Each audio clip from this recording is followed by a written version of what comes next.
माँ ही संज्ञा को कलंकित तो अनुभव करती होगी। 12 वर्ष की थी मैं, तब घर में नए नए आए टीवी पर, दूरदर्शन पर साप्ताहिक दिखाई जाने वाली फिल्मों में आराधना फिल्म दिखाई गई थी। टीवी का क्रेज रहने से हमारे संयुक्त परिवार का हर सदस्य और रविवार की तरह उस दिन भी टीवी वाले कमरे में चटाई और सोफे पर बैठी थी। यूं तो अगर मैं पापा से टॉकीज में ऐसी रोमांटिक मूवी देखने जाने की अनुमति मांगती तो फिल्म बच्चों के लायक नहीं है कहकर उनसे ना सुनने मिलता, मगर घर पर ही सबके द्वारा देखी जा रही होने से हमें भी अनायास ही इस फिल्म को देखने का अवसर मिल गया था। मूवी के गाने सभी एक से बढ़कर एक थे। मन लुभावने दृश्यों का फिल्मांकन भी शानदार था। उम्र के संधि काल पर देखी उस फिल्म ने ही मेरे मन में मेरे सपनों के राजकुमार की कल्पना भर दी थी। हम ब्राह्मण थे। विवाह योग्य होने पर मेरे योग्य खोजे जा रहे वर के लिए अच्छे परिवारों से ज्यादा दहेज की मांग की जाती थी। इससे तय नहीं हो पाने से मेरी उम्र 28 की हो गई थी, जो उस समय हो रही शादियों की दृष्टि से लड़कियों की बड़ी उम्र हो जाना कहलाती थी। ऐसे समय में तब मेरे लिए एक रिश्ता लड़के वालों की ओर से आया था, जिसमें दहेज की मांग तो नहीं थी, किंतु मम्मी पापा इसे स्वीकृति नहीं दे पा रहे थे। लड़का आर्मी में था।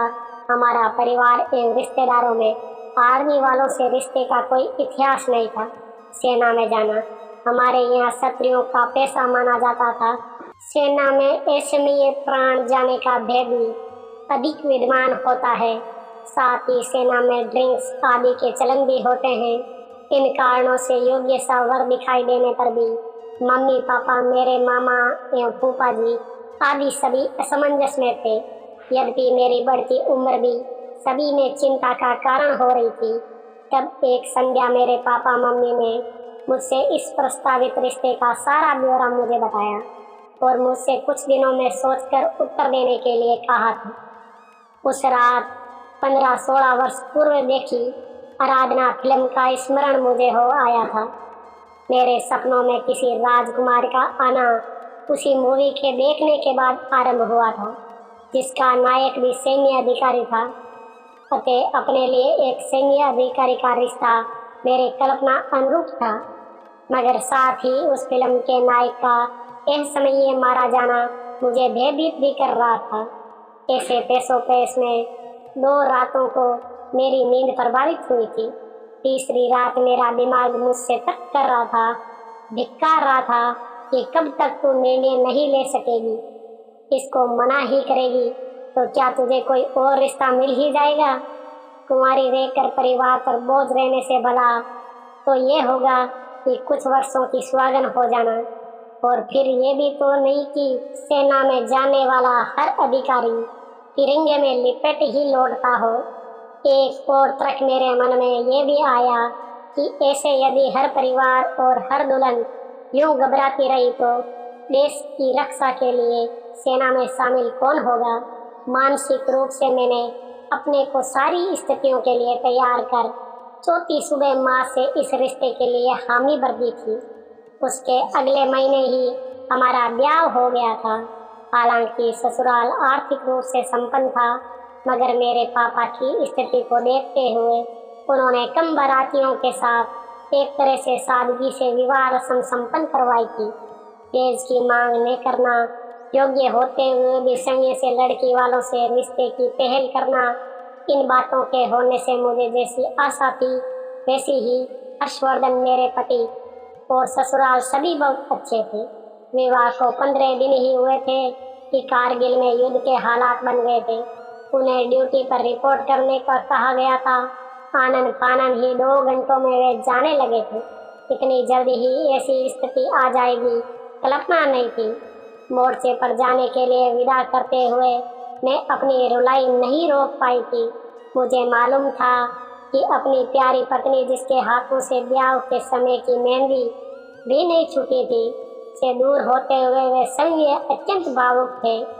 मगर पुरुष में वे कला ज्यादा होती है, जिससे वे अपने मनोभाव सफाई से छुपा लेते हैं। उन्होंने सीधी आवाज में आश्वस्त किया था कि युद्ध महीने 2 महीने से ज्यादा नहीं चलेगा। जिसके पश्चात वे छुट्टी लेकर जल्द घर आएंगे।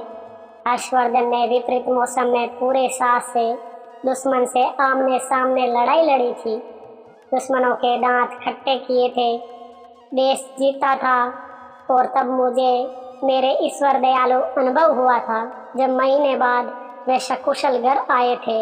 नगर वासियों ने जिस समय से उनका स्वागत किया था उससे हम अभूतपूर्व गौरव अनुभव हुआ था। तब मैं समय के भाग्य पर इतराई थी उनके प्यार में साथ। और जब वे ड्यूटी पर होते थे तो उनकी विरह हर समय उनकी याद करते हुए फिर समय को पर लग गए थे। हमारे 2 बेटे हो गए थे जिनके होने से अब उनके घर पर न होने का समय भी बेटों के लालन पालन में कम उदासी में कट जाया करता था। यूँ तो आशंका सदैव बनी रहती है, फिर भी हर फौजी के परिवार को ऐसा दिन नहीं देखना होता है जैसा मुझे देखने मिला 2017 में। तब मेरा बड़ा बेटा 13 एवं छोटा 10 का था। इसे अपना दुर्भाग्य या सौभाग्य लिखूं मुझे समझ नहीं आ रहा है। 1-2 फेरी में पहले मेरे पति की शहादत की सूचना देने सैन्य अधिकारी आए, फिर अगले दिन तिरंगे से लिपटा उनका शव आया था। मैं भूली नहीं उस दिन का पल पल। मेरे हृदय में 2 भावनाएं निरंतर चल रही थी। एक उनके हमेशा की जुदाई का गहन वेदनादायी विचार था, उसके विपरीत एक गौरव बोध भी था जो उनकी अंत्येष्टि पर उपस्थित जनसैलाब एवं सेना के अनेकों जवानों को देखकर होता था। कभी मैं बच्चों सहित रोती और कभी उपस्थित लोगों के द्वारा पति के शव को दिए जाते आदर से मेरा मुख गर्व से दमक जाता था। राष्ट्रगीत के बैंड के साथ उनकी चिता को मेरे बेटों द्वारा दी जाती अग्नि के समय ये विचार मेरे हृदय में खोंदा था कि सभी लोग मरते हैं एक दिन, मगर कितने ऐसे होते हैं जिनको ऐसी गौरवमयी विदाई मिलती है।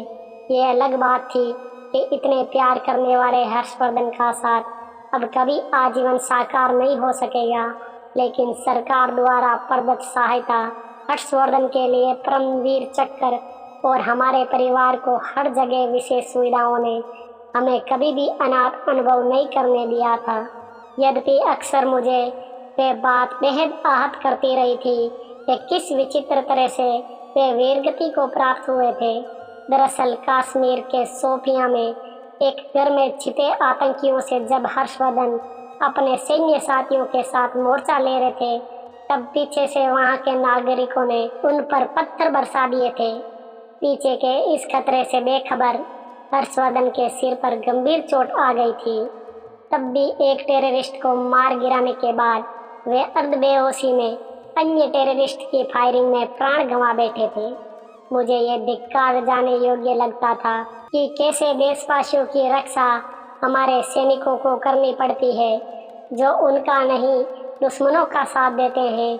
अपनी इन सब भावनाओं को अभिव्यक्त करने को प्रेरित मुझे कल के उस समाचार ने किया है जिसमें कल हंदवाड़ा एनकाउंटर में शहीद हुए एक शहीद की पत्नी मेरी तरह ही अपने वक्तव्य में कह रही है कि पति की शहादत पर आंसू नहीं बहाऊंगी। उनकी कुर्बानी मेरे लिए और देश के लिए गर्व की बात है।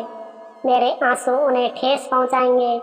मैं समय इस स्थिति से गुजरी हूँ, अतः समझ सकती हूँ कि क्या और कैसा कुछ पल्लवी के अंतर्मन में चल रहा होगा। फिर एक पत्नी की अपनी निजी दुनिया बची नहीं रह गई है। फिर एक मासूम बेटी अपने प्यारे पापा के प्यार से हमेशा के लिए वंचित हुई है। मैं जानती हूँ इस बेटी के पापा के ऐसे जाने से उसने पापा का लाड़ दुलार तो खोया है, मगर हमारे देश के अधिसंख्यक नागरिकों का उसके प्रति अनुराग कुछ हद तक उसकी प्रतिपूर्ति करेगा। इतने बड़े वर्ग की ऐसी सहानुभूति भला कितनी संतान के भाग्य में होती है। उनके जीवन में बहुत से अवसर ऐसे आएंगे जब उस प्यारी बेटी के ऐसे पापा और पल्लवी जी के ऐसे पति के होने पर गौरव अनुभूति कराएंगे। तब भी मेरा एक प्रश्न मानवता को लेकर उत्पन्न होता रहेगा कि कोई इंसान कैसे ऐसा होता है जो जब सारी दुनिया कोरोना दुश्मन से लड़ रही है, ऐसे में किसी देश की आर्मी को चुनौती देने का निष्कृष्ट कार्य कर सकता है। निश्चित ही इन वेश्यों को यह मानवीय विवेक ही नहीं तो वक्त की नजाकत को समझ सके। शायद इन्हें पैदा करने पर इनकी माँ ही समय को कलंकित तो अनुभव करती होगी।